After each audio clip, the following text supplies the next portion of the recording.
ഇച്ചിരി വൈഡ് വെക്കണ്ടായിരുന്നു അല്ലേ? നീ പയ്യെ ഇച്ചിരി ഒന്നും കൂടെ അങ്ങനെയാണ് ഞാൻ ഒന്നും കൂടെ വെട്ടിക്കും. മനസ്സിലായോ?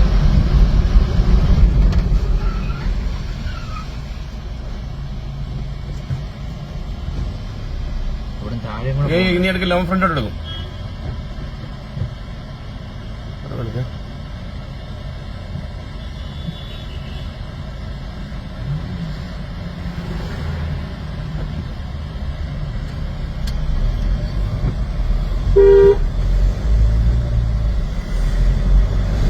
എന്റെ എടുപ്പ് കണ്ടപ്പോഴേ എനിക്ക് തോന്നിയായിരുന്നു ഇടിച്ചു കയറുക അത്. ഓണൊക്കെ അടിച്ചു കൊടുത്താലേ വേണ്ട വോയിസറല്ലേ അവനായിട്ട് എന്നാ പറഞ്ഞു. അവൻ ഇവനെ പിടിക്കാൻ നിൽക്കുക.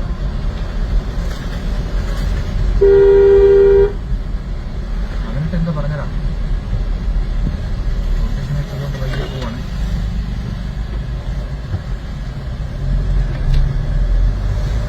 അവിടെ ബാക്കിയുള്ള പാവത്തൊക്കെട്ടല്ല പണി കിട്ടുന്നത്. പിന്നെ ഒരു പാവലായിട്ടൊരു ബൈക്കിന്റെ നെഞ്ചത്തോടാണല്ലോ. അതുകൊണ്ട് ഇവിടെ തന്നെ കൊടുക്കും. നീ ഒത്തിരി ചോട്ട് നിൽക്കണ്ടോ?